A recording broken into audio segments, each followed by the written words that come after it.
So the concept, let's say, cyber kill chain.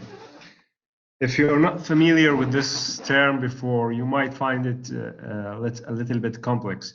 However, it's a very simple term used in cybersecurity and cyber defense. So if I may ask, what do you think the main definition of cyber kill chain based on Paul's video that you have watched, guys? Okay, I know that Paul's video is a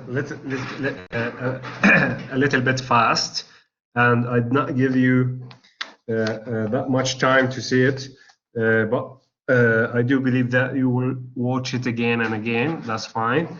So let me start with my slides, and we will talk about that in progress. I will give you first the idea behind Lockheed Martin cyber kill chain. Lockheed Martin is a computer scientist who is the first, let's say, developed the cyber kill chain, which is based on the military concept of kill chain. Kill chain, basically, and that's the definition in the slide. But the kill chain or the cyber kill chain, how can these cyber kill chain protect your system against an attack? The idea comes from, let's say, the defense in depth. This term, defense in depth, means that you are trying to protect your network in your, let's say, battle zone, in your zone, in your network, not in the other's network.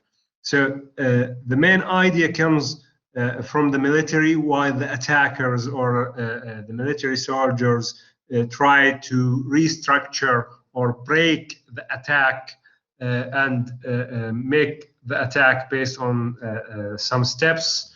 The first of these, which is reconnaissance, which means that you have some part of intelligence unit, where that intelligence unit collect all the data regarding the target and so on. And these steps make the attacks very easy, and also make the defense very easy. So it's also, let's say, resemble the defense, because you can defend any steps of these steps. As Paul mentioned in the in the video, the cyber kill chain, as Lockheed Martin describe it, includes 7 stages or 7 phases.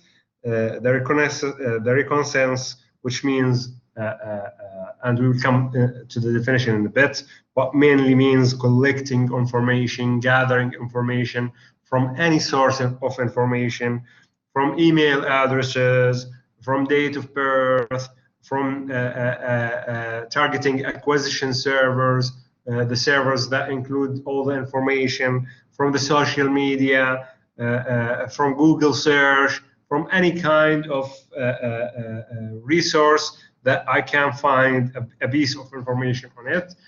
And the second stage, which is weaponization. And weaponization is literally, what does it mean? Is to make the weapon or to design the weapon, which means coupling all the needed malicious software and malicious attack, and prepare them for the attack, and exploitation of the vulnerability based on remote access malware. So that means weaponization. And the third stage is delivery, and delivery means sending the weapon or sending the weaponized malware or the weaponized malicious software to the victim side, to the target side, via any kind of transmission, via messages, via email, via USB drive, via web access. All of these methods can deliver the malicious weapon that designed to be delivered to the target. And after that, exploitation, which means also after delivering the malware, starting to execute the code on the victim system. Installations means having the remote access or having the remote access of the malware on the target asset. That means controlling all its server and also controlling all the system. After that, the command and control, which means in Arabic التحكم والسيطرة, which means external command channel for remote access and manipulate that over the victim asset. And then the last one, which is actions and objectives. Actions and objective means after doing all of these steps, your victim become completely under attack, and now you can control its data. So you can either, as Paul mentioned in the video, do data exfiltration or destruction or encryption of some of these data. So these mainly the 7 stages of the cyber kill chain as Lockheed Martin described. Is it clear, guys? Right. Again, this is the 7 steps. Reconnaissance means collecting information, and we'll come to each part of that. So this is reconnaissance, means intruder, search for the target. So again, we need to explain each stage of these 7 stages.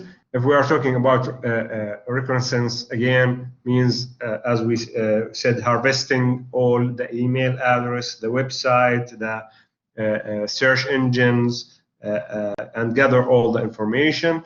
And that's mainly targeting also the acquisition servers. Acquisition servers means the servers that has all of your information, such as HR servers, applicant servers, also social media. I can get as much as information from the social media servers, such as Facebook, Twitter, and so on. Website, I can get some information about you from the website. So in this stage, my focus is to collect all the information that I can and gather them in order to find vulnerabilities and identify these vulnerabilities in your network. So basically, a few days ago, we have heard that Google has got some, let's say, breaks and has got some interruption in its service because of using some software to control the servers, only to watch and monitor the servers and give them a report about the servers. And the attacker, they have, let's say, gathered the information about that type of software Google used, and then other 3-4 companies also use the same software to track their servers and to monitor their servers. They also treat and got the same kind of that attack. So that based on collecting information about the asset that the target has. After that, we start with the weaponization, as we mentioned, which is coupling the exploitation of vulnerabilities with the remote access malware. And here, as it's written, the intruder create the weapon, the malware weapon. Either it's a virus or worm or script or whatever that weapon, and start designing and implementing the malicious payload in order to send it to the victim. In the delivery stage, the intruder transmits that weapon to the victim and sending the payload, the weaponized payload, via either an email or a website that you access it. Then you can download some kind of code or file. So either via email attachment or via website access, or either via USB drives. That's why all of the bank employees, they have 2 separate interfaces, one for the global internet and the other for their internal network. And they are not allowed to use any USB drive on the machines that are connected to the local network. So in some cases, even that machine does not have any USB port on it. So they have only to use that on the machine that are connected to the internet, because USB drive is can be infected with one of these weapons, can be also installed with one of these malicious payload, and this USB drive will install that payload on the victim machine and on the victim target. The stage number 4, which is exploitation, means that your weapon has already arrived at the victim site, and you are starting to execute that code, and you are starting to take action on the network, on the target network, on the victim site, and you will start your installation soon. After that, the installation come forward, and installing means that you have a remote access installation over the victim site for your malware, and you are installing now your code not only on the victim machine, for example, that has accessed the website and or has received the email, but you are also installing that piece of code on the servers, on the target servers, or on the target workstation, or in the target web server, or in the target domain controller. So you are controlling to install that piece of code on the main asset of the network, of the target network.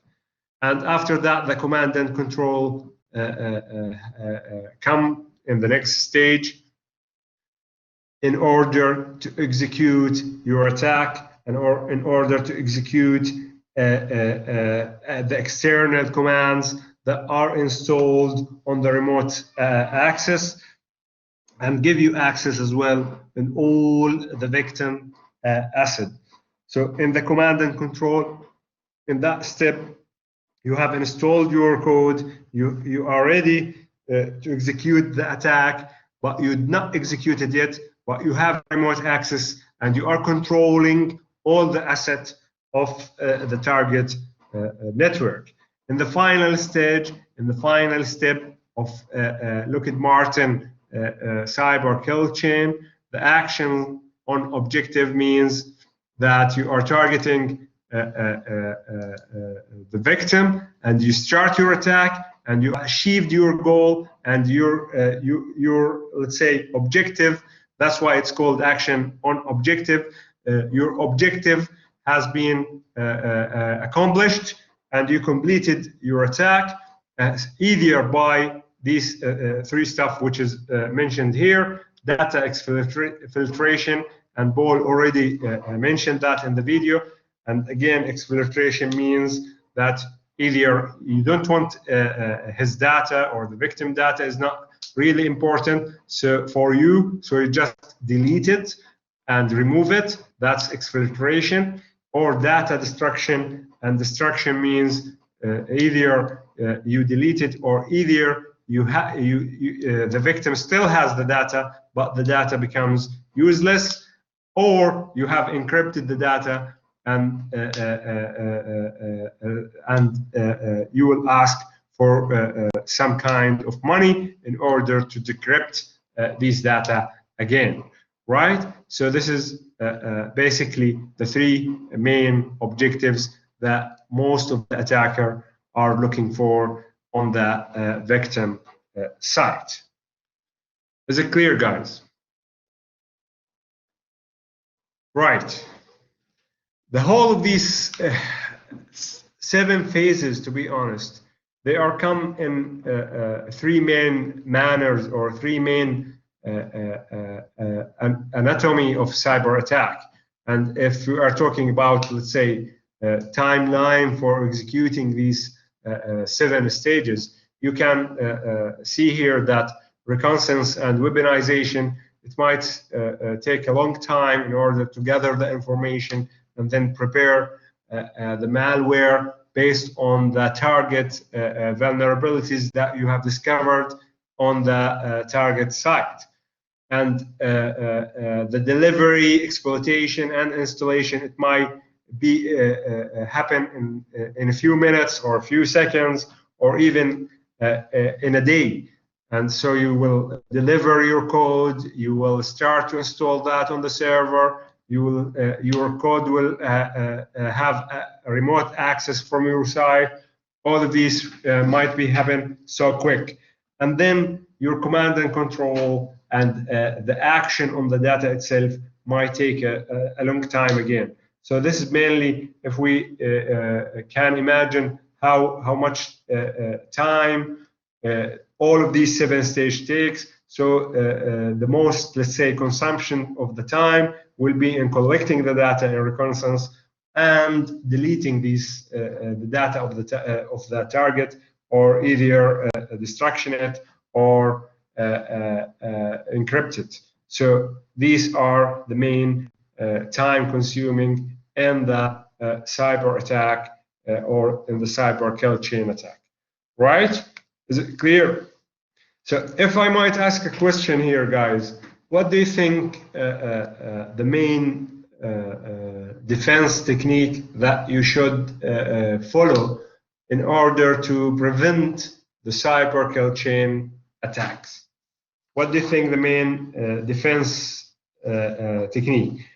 Paul has already mentioned some of the stages that you can control in your implementation.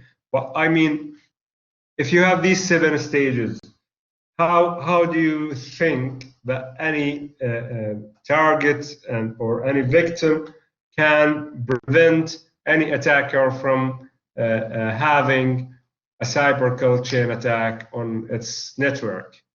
What do you think? The basic concepts of protecting any network from the cyber kill chain attack is to break the chain.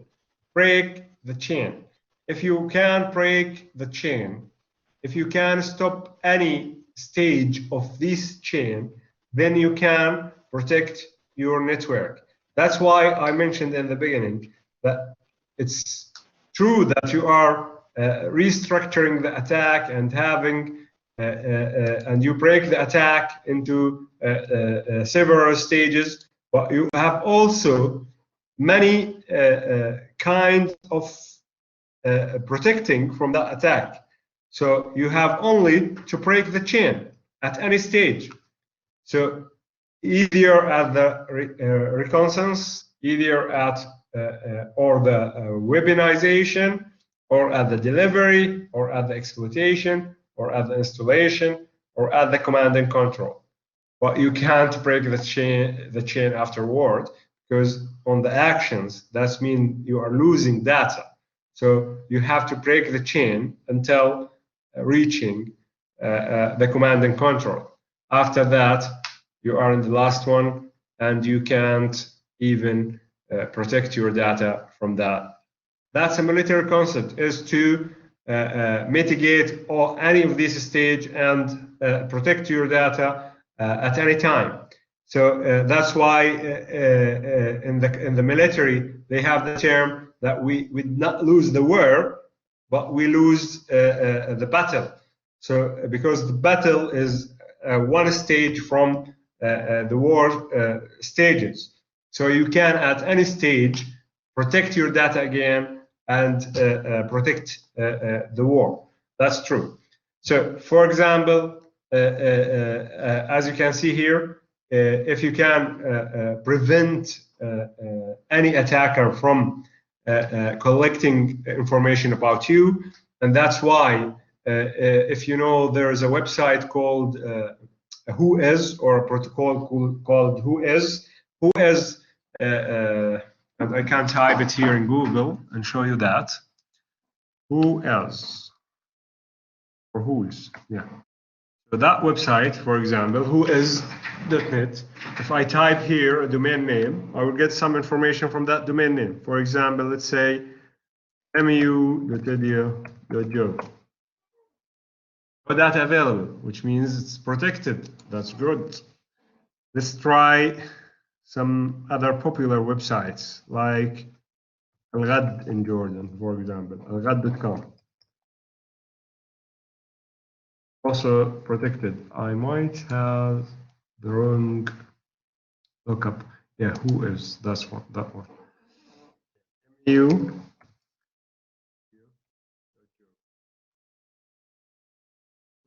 It's protected, but it's still searching here in the middle. Still searching that website. Well, I got one information here. The server type is Apache. The status is active. I might get some more information in a bit. So whois, that's a protocol to tell you who is the owner of that domain name. And you can start from that. So this is only an example. You can try other websites, of course. So that's why most of these websites, they have their own information available for public because they have to provide that issue. And sometimes this website does not have that, they have that information available for public. So sometimes they do not know that their information is available for public.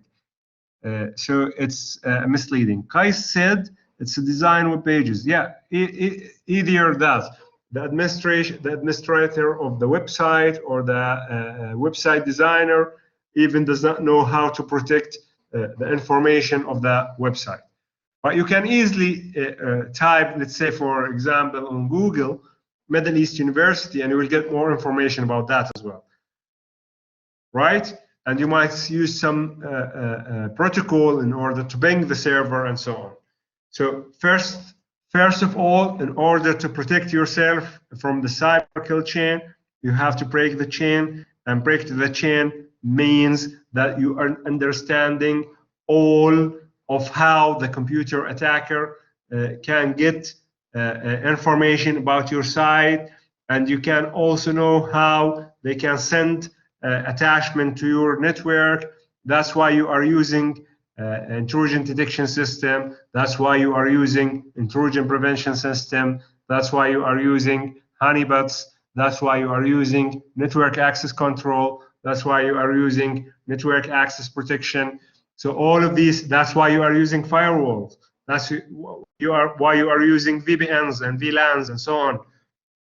So that's why you need all of these security issues in order to break the security culture. And here are, let's say again, some kind of detection information, and in order to know that you have an attacker, and that attacker has already issued an attack, and at any stage, if you detect that there is an attack, you have now to start working on the following phases that Paul described, and we'll see them in a bit, right? So this is the attack pattern, for example, the most popular pattern, that there is an attack, an attacker, and that attack has been find some vulnerability on your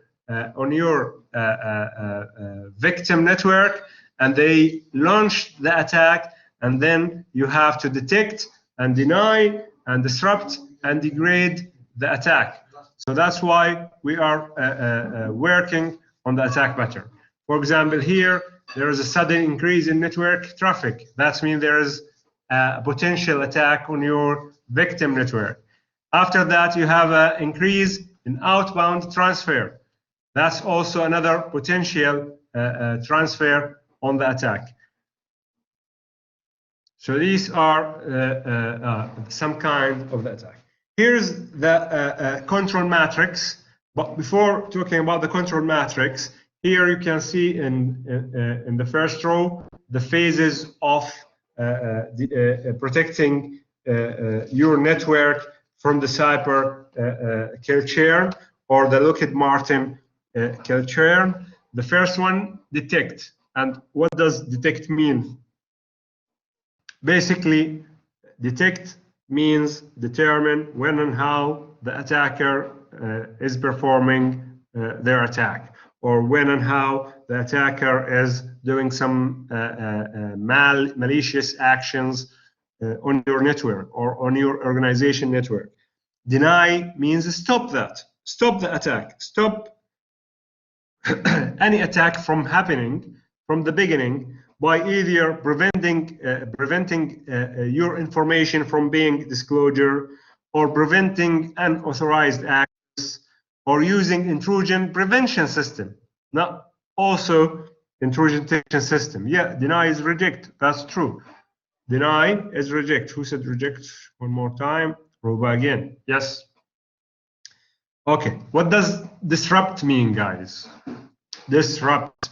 So we have detect, deny, disrupt, and Paul already mentioned in the video. Disrupt means that you did not deny the attack. You can't deny it, or you can't even detect it. But you can sometimes direct that attack in a direction to the quarantine zone, for example. Disrupt means stop the flow, change the flow, delete the data of the attacker, or delete the data that the attacker wanted to access. So that's mean disruption. Okay? So disrupt means change or stop the flow of the information to the attacker, right? So you did not deny it, you did not detect it, but you only disrupted. You find some kind of a flow, and that flow, you need to change the direction of that flow or delete the data in that flow. That's mean disrupt, right? Degrade, that's the fourth control mechanism. Degrade, what does it mean, degrade? But degrade means that you find somebody who has an administrator level, and you can't tell that if that is an attacker or not. So you are degrading his level into a student level, or into a normal user, or into a guest level. So that's mean degrading. Degrading means limit the efficiency of the attack by decreasing its level, or decreasing the privilege access level of the attacker. Deceive, what does deceive mean? What do you think? So deceive mainly is misinformation, giving wrong information to the attacker. That's deceive, it's cheating. Why do we use a honeypot? Just to give a dummy data to the attacker, right? That's DNS redirect, or having two DNS, one of them with the actual data and the other with the dummy data. That's deceive, true. Contain, the last one, what does contain means? Container means that you have a part of the network in a segment that you only give it to the attacker. And that's contain means. Contains means limit the scope of an attack to a particular segment in your network. So you only directed that to that segment, such as the trusted zone, such as the quarantine zone. All of these zones are containers where you directed the attack to that part, right? This control matrix, yeah, contain the attacker. It is, yes. Contain the attacker means limit the scope of the attack, limit the network target of the attack into a single network only, or into a single segment in the network rather than the whole network itself. So this is the cyber kill chain controls matrix, where you can identify which control you can use with which phase of the cyber kill chain, right? For example, here in reconnaissance, you can detect that somebody is targeting your network by detecting that somebody is collecting or gathering information about you. Or you can deny all the unauthorized user from passing through the firewall, and so on. So this is the control matrix, just to give you an idea about how the solution to defense against the cyber kill chain. This is not only the matrix which is needed. Sometimes we have many kinds of matrix defined in the network based on the campus, based on the geographical location, based on the architecture implemented inside the network. So sometimes you have intrusion detection system and intrusion prevention system, but you don't have any honeynuts or honeypots, right? So you can't have a degrade or deceive, for example, or contain based on the architecture that you are having or you are implementing inside your network, right? Okay, I will continue on the slides. So this is, for example, architecture of solution that you have a firewall and a VPN between the WAN and WAN and linked with IP security in order to have a VLAN access to your network. And for example, in the in this architecture, for example, you have in the reconnaissance some kind of detecting that there is a huge traffic asking about your URL.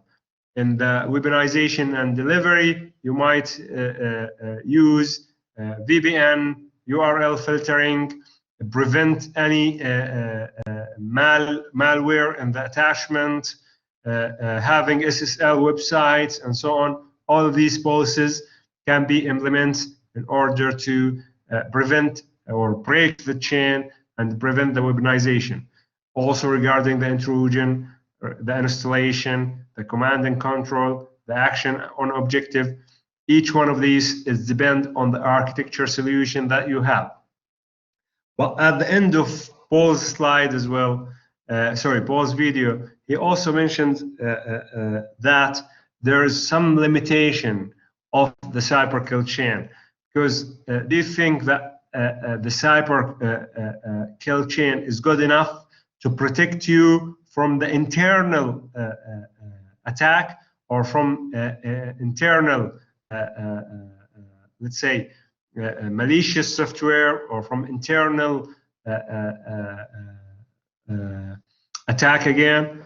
Do you think it's good to have a cyber kill chain which based on breaking the chain only to prevent any internal attack? What do you think, guys?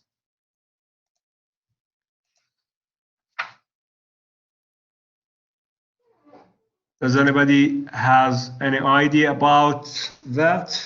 That's why we have to measure the effectiveness of having these controls, which is the deny, detect, deceive, and also contain, in order to measure whether it protects the network from the internal attackers or not. And I do believe that the cyber kill chain itself does not protect from the internal attackers. Yeah, it needs some counter measurements. That's true, totally true, Ropa. That's why we need some counter measurements for the local employees, for example, in some organization. We have to have also intrusion detection system to work locally, either based on some rules that we should define, or based on previous statistics and threshold values, which define whether these users are allowed to access the critical or the core or the objective network inside our network or not. For example, we should also define a sleep working time or a sleep time for the organization network, and during that sleep time, nobody is allowed to access the core network or to access the core servers. So this is all is the cyber kill chain. It's a very interesting topic, as Paul mentioned in the video, and it's also targeting many researchers to work on that topic. So it's not really very complicated, but it has a good potential in order to work on these kind of stuff. And you can implement many protection techniques together in the cyber kill chain in order to break the chain and protect your network. I guess that's all for today, guys, unless you have any questions.